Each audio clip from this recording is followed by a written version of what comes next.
जय श्री कृष्णा। आप सभी को चातुर्मास के छठे दिन की ढेरों शुभकामनाएं। प्रिय भक्तों, चातुर्मास का आज छठा दिन है। आज हम सुनेंगे चातुर्मास महात्म्य में छठे दिन की कथा। चातुर्मास महात्म्य का छठे दिन का अध्याय। कल वर्णन आया कि भगवान के परम भक्त राजा वसु किस प्रकार से महानता को प्राप्त करते हैं, भगवान के परम धाम को प्राप्त करते हैं। कल आपने वृतांत में सुना कि एक बार उनका पतन भी हुआ था और उन्हें स्वर्ग से पृथ्वी पर धकेल दिया गया था, भेज दिया गया था। आज के इस अध्याय में वर्णन आएगा कि वसु का पतन किस कारण से हुआ था। वसु ने ऐसा कौन सा झूठ बोला था जिसके कारण उसे स्वर्ग से निकाल दिया गया और पृथ्वी पर भेज दिया गया, और फिर किस प्रकार से वह पुनः स्वर्ग में स्थापित हुआ, वह आपने कल सुना ही था। तो आज का अध्याय आरंभ करें उससे पहले आपसे निवेदन है कि यह भगवान की कथा का वीडियो है, तो कृपया वीडियो को एक बार लाइक अवश्य कर दीजिएगा। भगवान श्री हरि विष्णु का आशीर्वाद प्राप्त करने के लिए, उनकी प्रसन्नता के लिए कमेंट बॉक्स में अवश्य लिखिएगा जय श्री हरि या ओम नमो भगवते वासुदेवाय। आप देख रहे हैं देवभूमि ज्योतिष संस्थान का प्रतिष्ठित यूट्यूब चैनल देवभूमि धार्मिक। हम यहाँ पर सभी व्रत और त्योहारों की सही शास्त्रीय जानकारी प्रदान करते हैं। ज्योतिष शास्त्र और पंचांग के आधार पर आपको बताते हैं कि कौन सी तिथि कब है, उसका व्रत कब करना है, क्या विधि है, क्या नियम है, क्या मुहूर्त है। यदि आप सभी व्रत और त्योहारों की सही जानकारी प्राप्त करते रहना चाहते हैं और सभी सही महात्म्य तथा कथाएं सुनते रहना चाहते हैं, तो कृपया चैनल को अभी सब्सक्राइब कीजिए और बेल आइकन को प्रेस कीजिए। जब आप सब्सक्राइब का बटन दबाएंगे तो वहां पर एक घंटी का निशान बना हुआ आएगा, उसको अवश्य दबाइएगा, तभी आपको हमारे सारे वीडियोस प्राप्त होंगे, अन्यथा आपसे जानकारी छूट जाएगी। आइए प्रिय भक्तों, आरंभ करते हैं आज का अध्याय चतुर्थमास महात्म्य के छठे दिन की कथा। सर्वप्रथम गणेश जी महाराज को नमन करते हैं, गुरुदेव को प्रणाम करते हैं, उन्हें स्मरण करते हैं। गुरुर्ब्रह्मा गुरुर्विष्णु गुरुर्देव महेश्वरः गुरुर्साक्षात् परब्रह्म तस्मै श्री गुरुवे नमः। बोलिए गुरुदेव महाराज की जय। माँ सरस्वती को नमन करते हैं। या देवी सर्वभूतेषु माँ सरस्वती रूपेण संस्थिता नमस्तस्यै नमस्तस्यै नमस्तस्यै नमो नमः। बोलिए सरस्वती महारानी की जय। बोलिए वासुदेव भगवान की जय। बोलिए चातुर्मास की जय। बोलिए सब संगत की जय। सभी श्रोताओं को, दर्शकों को, भगवान के परम भक्तों को मेरा नमस्कार, प्रणाम। आइए आरंभ करते हैं आज की कथा। सावर्णी ने स्कंद कुमार से पूछा, राजा वसु भगवान के महान भक्त थे, उन्होंने कौन सा झूठ बोला था जिसके कारण वे स्वर्ग से पृथ्वी पर चले गए? उसे फिर से पृथ्वी पर किसने उठाया? उसके पिताओं ने उसे क्यों श्राप दिया? फिर राजा का उद्धार कैसे हुआ? हे स्कंद, कृपया मुझे बताएं, मैं यह श्रवण करना चाहता हूँ। स्कंद कुमार ने उत्तर दिया, हे ब्राह्मण, इंद्र के समान तेज वाले वसु की कथा सुनो। इसे सुनने से समस्त पापों का तत्काल ही नाश हो जाएगा। हे ऋषि, पूर्व काल में स्वयंभू मनवंतर में विश्वजित नामक इंद्र ने अश्वमेध नामक महान यज्ञ आरंभ किया था। वहाँ बकरे आदि पशु बंधे हुए थे और वे बार बार रंभा रहे थे। देवताओं की समस्त टोलियां उनके मांस का स्वाद लेने के लिए लालायित थी। सौभाग्यवश सूर्य के समान तेज वाले महान ऋषिगण लोक कल्याण हेतु विश्व भ्रमण करते हुए वहां आए। पाद्य अर्घ्य आदि से उनका आदर पूर्वक स्वागत किया गया। उन ऋषियों ने वहां बहुत से यज्ञीय पशुओं को हिनहिनाते हुए देखा।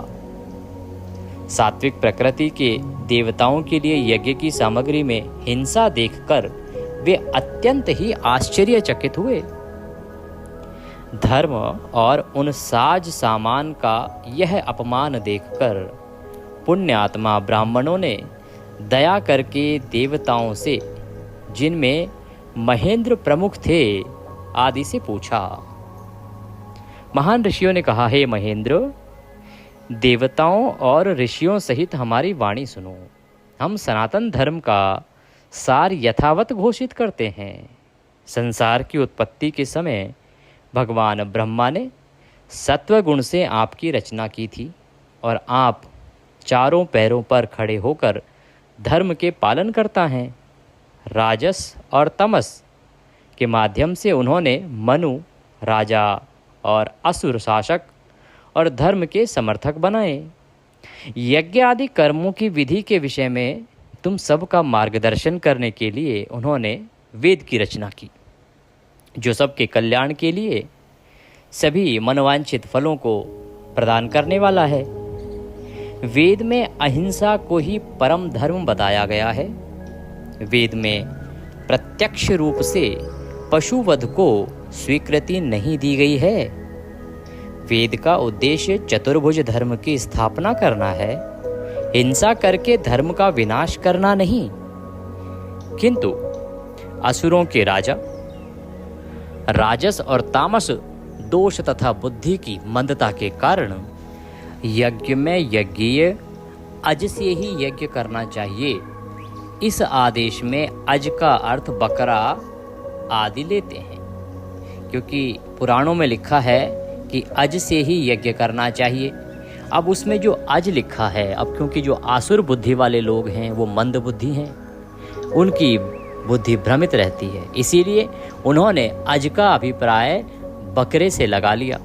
वे व्रही अर्थात चावल आदि जो इसका अर्थ नहीं जानते थे। आपके मामले में जो सत्वगुण से उत्पन्न है, वेदों का सत्य अर्थ स्वीकार करना चाहिए, अन्यथा इस प्रकार का हिंसा सहित अनुष्ठान बिल्कुल भी उचित नहीं है।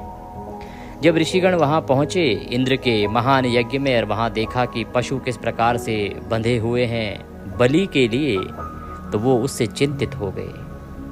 चिंतित होकर के उन्होंने देवताओं की सभा बुलाई और देवताओं से जो समस्त ऋषिगण हैं वो पूछ रहे हैं कि असुरों ने तो एक गलत अर्थ निकाल लिया अज का, जो पुराणों में लिखा है, हमें मार्गदर्शन करने के लिए हमारे महनीय ऋषियों ने लिखा है, ब्रह्मदेव द्वारा लिखा गया है, परंतु आप तो ज्ञानी हैं, आपकी बुद्धि तो सही है, फिर आप इस प्रकार का कृत्य क्यों कर रहे हैं? व्यक्ति का स्वभाव उसके गुण के अनुरूप होता है। किसी अनुष्ठान के निष्पादन में व्यक्ति की प्रवृत्ति उसके अपने स्वभाव के अनुरूप होती है।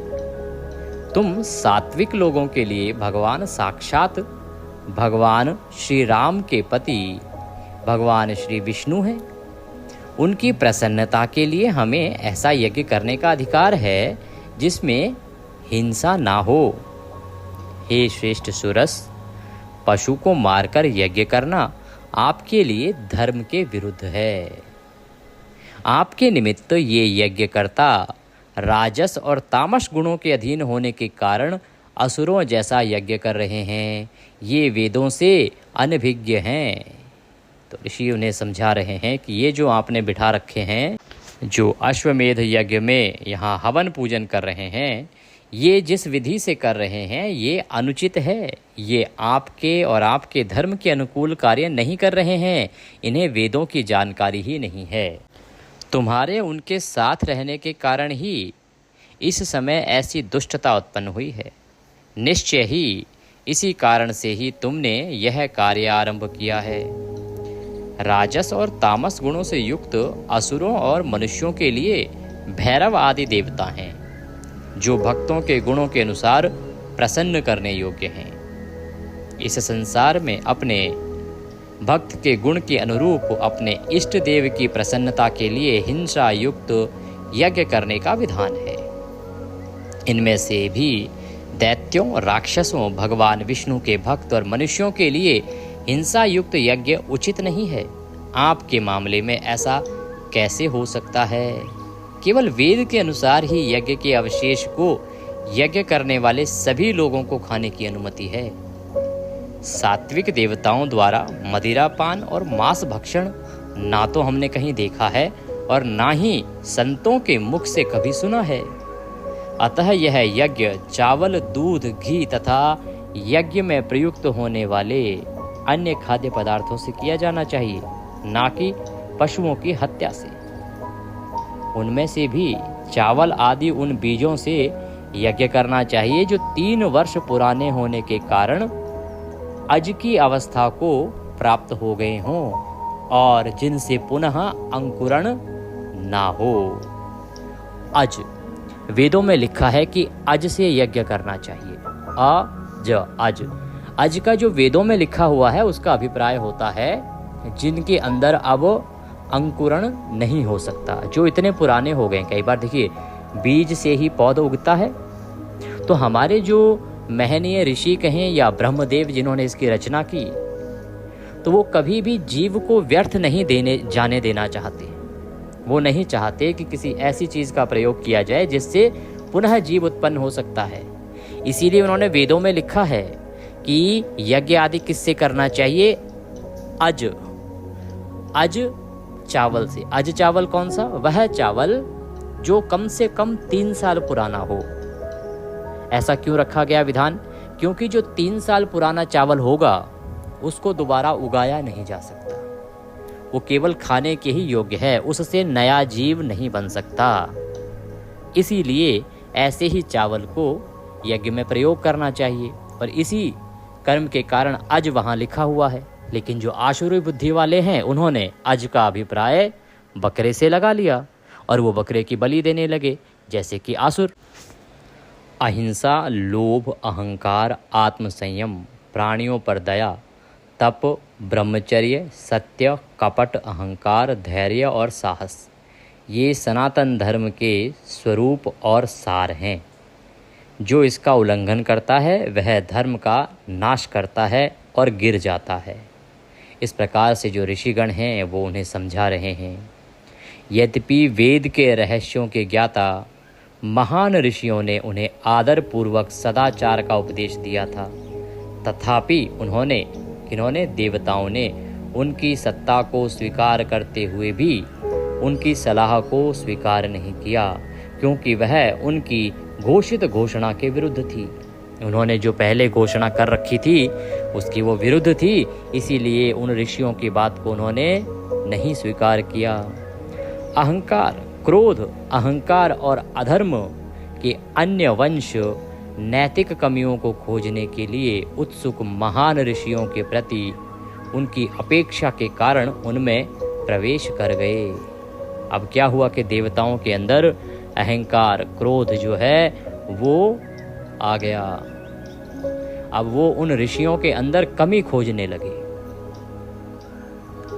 अब जब वे देवगण इस बात पर बहस कर रहे थे कि अज शब्द का अर्थ बीज नहीं बल्कि बकरी है, और जब विरक्त महर्षि उन्हें पुनः समझा रहे थे, तभी संयोगवश वहाँ तेजस्वी राजा उपरिचर, जिसे वसु कहते हैं, वसु आ पहुँचे। इंद्र के वे घनिष्ठ मित्र अपने तेज से लोकों को प्रकाशित कर रहे थे। अब जो राजा वसु थे वो भगवान के परम भक्त थे और परम तेजस्वी थे। उनकी दूर दूर तक छवि बहुत ही सत्यवादी और भगवत प्रेमी की थी। तो ये जब वार्तालाप वहाँ चल रहा था इंद्रपुरी में, इंद्र को समझाने का जब प्रयास कर रहे थे ऋषिगण, तभी वहाँ पर राजा वसु आ पहुँचे। उनकी आभा बड़ी ही अद्भुत थी।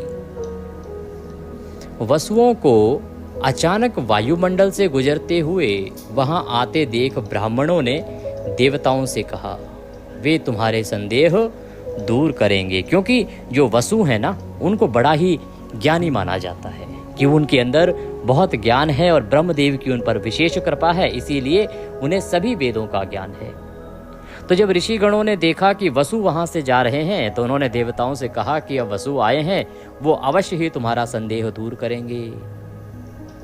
इस पृथ्वी के स्वामी ने पूर्व काल में सात्वत तंत्र और आरण्य को में वर्णित विधि के अनुसार हजारों महान यज्ञ किए थे, जिनमें से किसी में भी यज्ञ में पशुओं का वध नहीं हुआ था।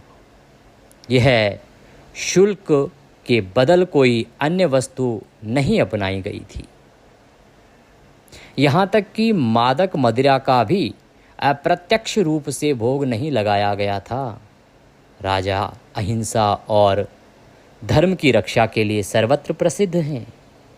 वे विष्णु भक्तों में अग्रणी अर्थात सबसे प्रमुख हैं। वे एक पत्नी व्रत का पालन करते हैं।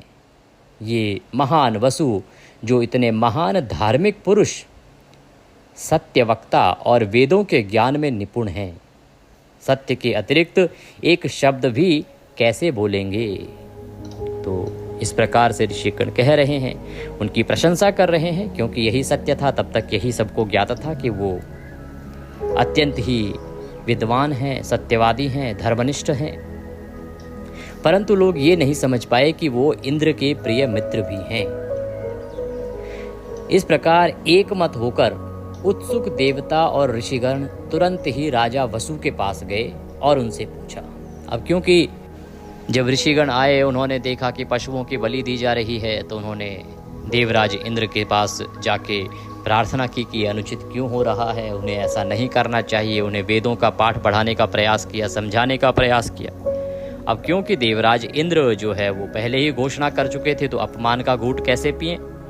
अब उनमें अहंकार भी जागृत हो गया, वो ऋषियों में कमी निकालने लगे। ये जब घट रहा था तभी राजा वसु वहां पहुंचे।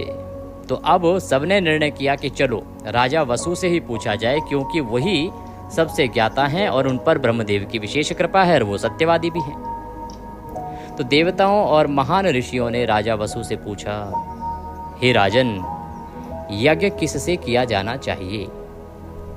किसी पशु से, पौधों से, जड़ी बूटियों से, अनाज आदि उनके उत्पादों से?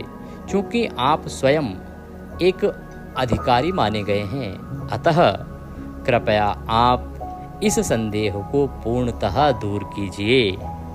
इस प्रकार से राजा वसु से सबने निवेदन किया। स्कंद कहते हैं कि वसु ने श्रद्धा पूर्वक हाथ जोड़कर पूछा, मुझे विचार पूर्वक सत्य बताइए कि किसका कौन सा मत मान्य है, कि कौन क्या कह रहा है, यहाँ पे किसका क्या मत है।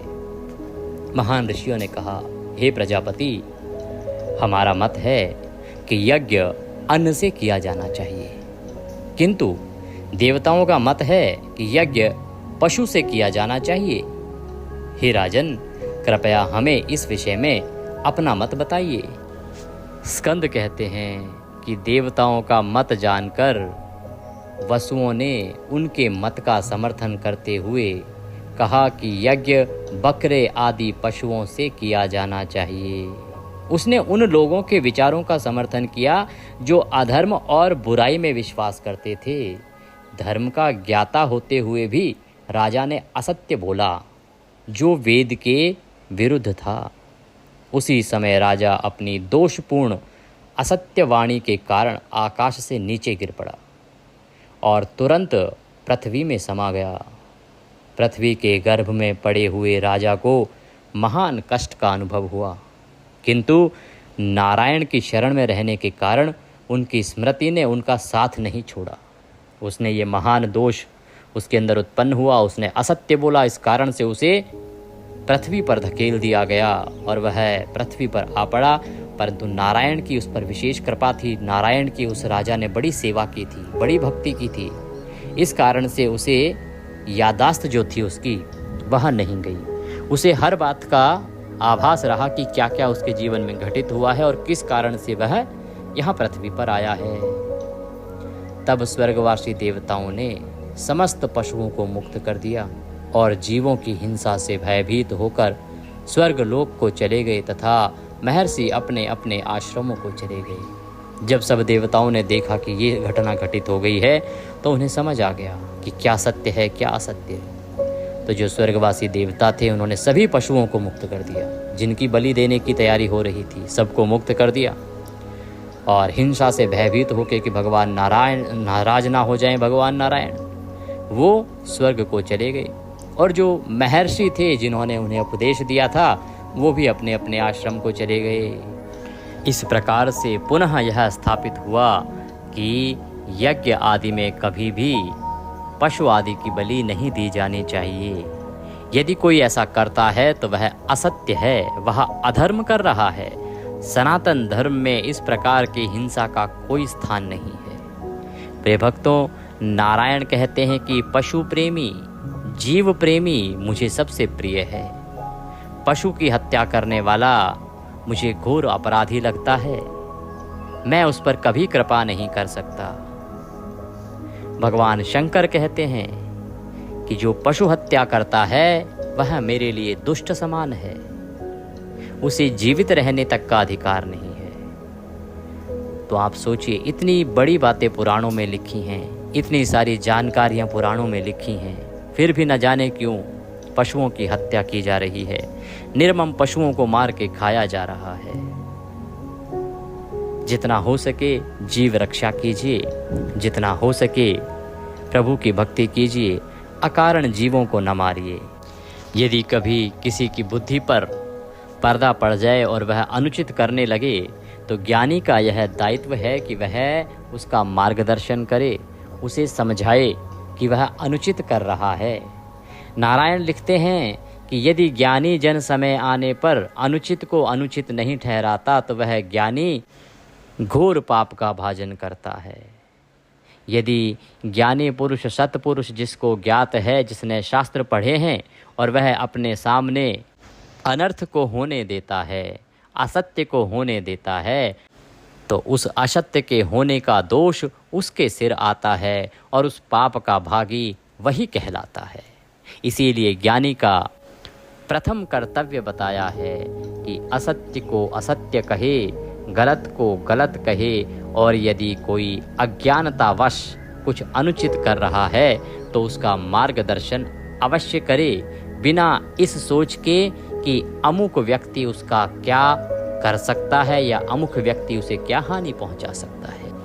विद्वान का एक ही कर्तव्य है, अनुचित को समझाना, अनुचित को रोकना और सही विषय के बारे में उसका मार्गदर्शन करना। राजा के पुरोहित का एक ही कर्तव्य है, वेदों को सही रूप से पढ़ना और राजा का मार्गदर्शन करना, राजा को सही नीतियां बताना। उसी प्रकार से आधुनिक समाज में यही दायित्व मंदिरों में कार्यरत ब्राह्मणों का हो जाता है। उनका यही दायित्व है कि शास्त्रों में लिखी हुई सही बातों को समाज तक पहुंचाना और समाज का मार्गदर्शन करना।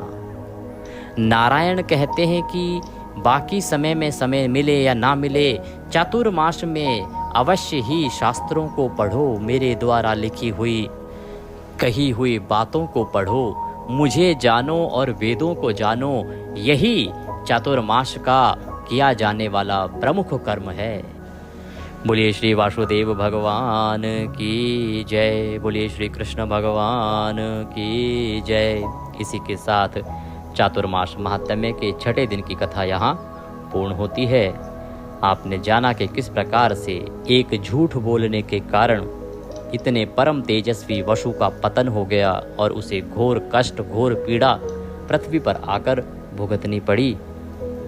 और फिर पुनः ईश्वर की भक्ति करके, नारायण की भक्ति करके, चातुर्मास में सत्य कर्म करके, भगवान की कथाओं का श्रवण करके और श्रवण करा के, रसपान करा के वह पुनः स्वर्ग की ऊंचाइयों को प्राप्त करते हैं। यही है हरि की कृपा। हरि कहते हैं कि मेरी कृपा बड़ी आसानी से प्राप्त की जा सकती है, पर असत्य करोगे तो मैं उसे छीन भी लूँ। इसके बाद हमने आपके लिए थोड़ी देर पहले ही पूर्ण किया है श्री शिव महापुराण का दूसरे दिन का वृतांत, दूसरे दिन की कथा, दूसरा अध्याय।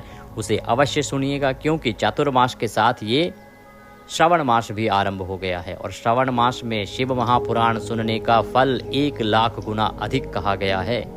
अन्य समय में आप महापुराण सुने, उससे जो फल मिलेगा उससे 1 लाख गुना अधिक श्रवण मास में शिव महापुराण सुनने से प्राप्त होगा। तो अवश्य ही सुनिए, प्रतिदिन सुनिए।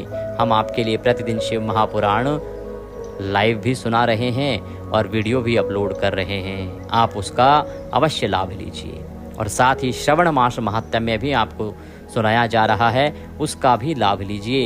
ये तीनों ही वीडियो प्रतिदिन आपको प्राप्त होंगे। चातुर्मास महात्म्य, श्री शिव महापुराण और श्रवण मास महात्म्य प्रतिदिन चलेंगे।